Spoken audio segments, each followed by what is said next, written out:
हुजूर ने एजाज दिया बहन को, बेटी को, बीवी को, औरत को, और मां के मामले में तो कमाल कर दी। मेरे करीम ने फरमाया जन्नत थी 7 आसमानों के ऊपर, सिदरतुल मुंतहा के पास। मेरे महबूब फरमाते हैं जब रब ने मुझे इख्तियार दिया तो मैंने वो जन्नत वहां से खींची और मां के कदमों के नीचे ला के रख दी। वहां से खींच के गौसु जमा कुतुबुद्दराम मुहद्दिस आज़म मुफस्सिर आज़म शेखुल कुल शेख तरीकत वली वक्त भी अगर जन्नत उसने ढूंढनी होगी तो उसे अपनी मां के कदमों के नीचे से मिलेगी। इतना बड़ा एजाज भी को देगा, इतना बड़ा एजाज भी को देगा जो मेरे रसूल ने अता फरमाया है। माँ होती है, वो वली वक्त के लिए, गौसे वक्त के लिए भी अगर उसने जन्नत लेनी है तो उसे माँ के कदमों के नीचे से मिलेगी। मेरे रसूल पाक अलैहिस्सलाम ने औरत को एजाज दिया, फजीलत दी, अजमत अता फरमाई, और ऐसे नहीं रखा बीबी को। मेरे हबीब पाक ने फरमाया जब औरत के पेट में बच्चा होता है पैदा होने वाला, तो अल्लाह उसे उतना ही सवाब देता है जितना तलवार लेके मैदान में जिहाद करने वाले मुजाहिद को सवाब अता फरमाता है। और अगर दौराने विलादत औरत इंतकाल कर जाती है, फौत हो जाती है, तो मेरे हबीब ने फरमाया वो ऐसे नहीं गई, वो अपने बच्चे की विलादत के मौके पर गई है तो अल्लाह उसे शहादत का दर्जा अता फरमाएगा।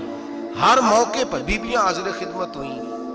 नबी पाक ने फरमाया जो आदमी अजान सुने और जिस तरह मुअज्जिन कलीमे कहे उसी तरह के कलिमात दोहराए तो अल्लाह ताला मर्दों को 1 लाख नेकी का सवाब देगा अजान का जवाब देने पे।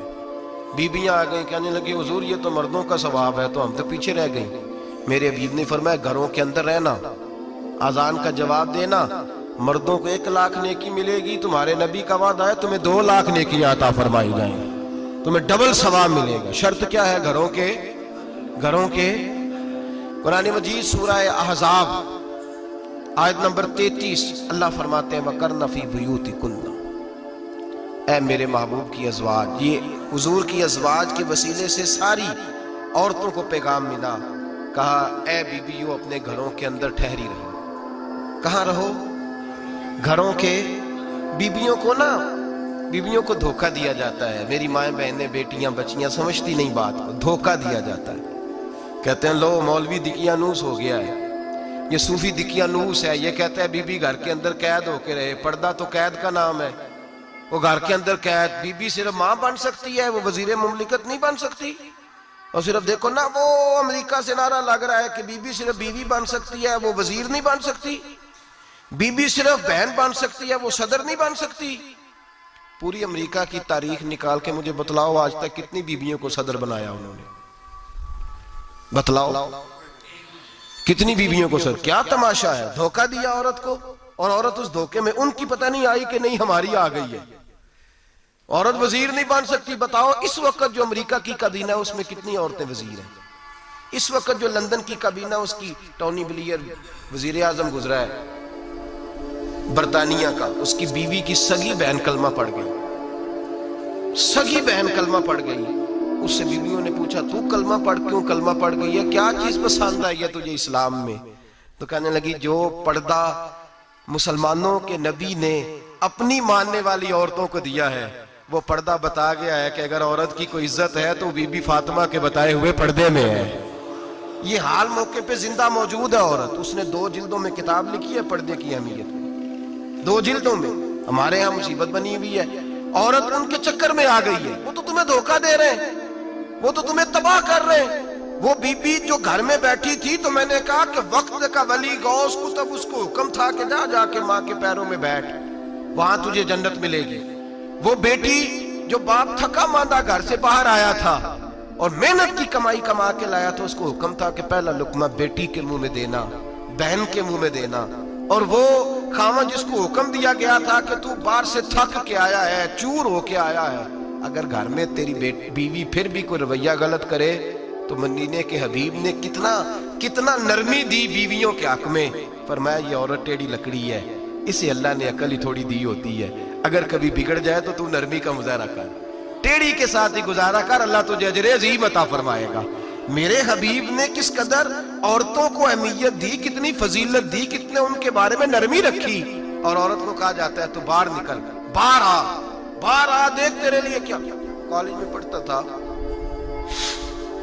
इम्तिहानात के दिन थे तो बस में स्टूडेंट घुस जाते हैं। हम 8-10 लड़के बस के अंदर घुस गए तो लड़कियां कहने लगी हमें भी बिठाओ।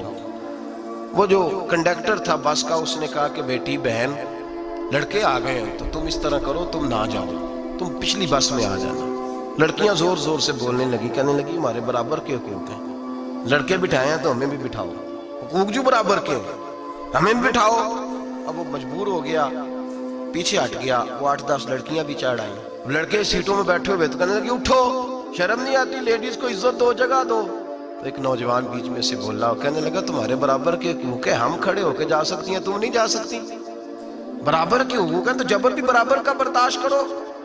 चुप कर गई। कहने लगे आज के बाद ये ना कहना बराबर के हुकूक है, आज के बाद ये कहना कि औरतों की इज्जत के हुकूक है।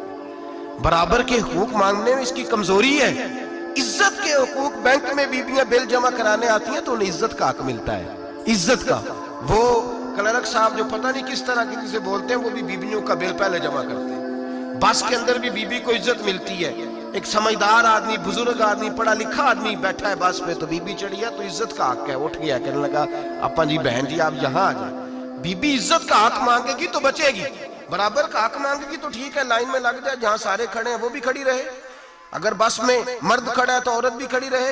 बराबर के हुकूक मांगने में औरत को नुकसान है, बराबर के हुकूक मांगने में औरत के लिए तकलीफ है, औरत के लिए नुकसान है। हाँ, अगर इज्जत का हक मांगेगी तो फिर इसको अल्लाह वकार अता फरमाएगा, फिर अल्लाह इसको बुलंदी अता फरमाएगा। मेरे हबीब करीम सैयद आलम सल्लल्लाहु तआला अलैहि वसल्लम ने औरत को जो हक दिया वो इज्जत वाला हक दिया है। औरत को जो हुजूर ने हुकूक दिए वो वकार वाले। एक बात मुझे बतलाइए, एक बीबी MSc उसने पास कर लिया, MCom कर लिया, MA के बाद MBA कर लिया, बड़ी तालीम हासिल की, वो एयर होस्ट बन गई।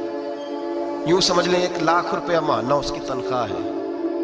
वो घर से निकलती है, वो कहती है मैं जहाज के अंदर एयर होस्ट हूं। वो कहती है मैं तो इतने पैसे कमाती हूँ, मुझे खामन की क्या आदत है।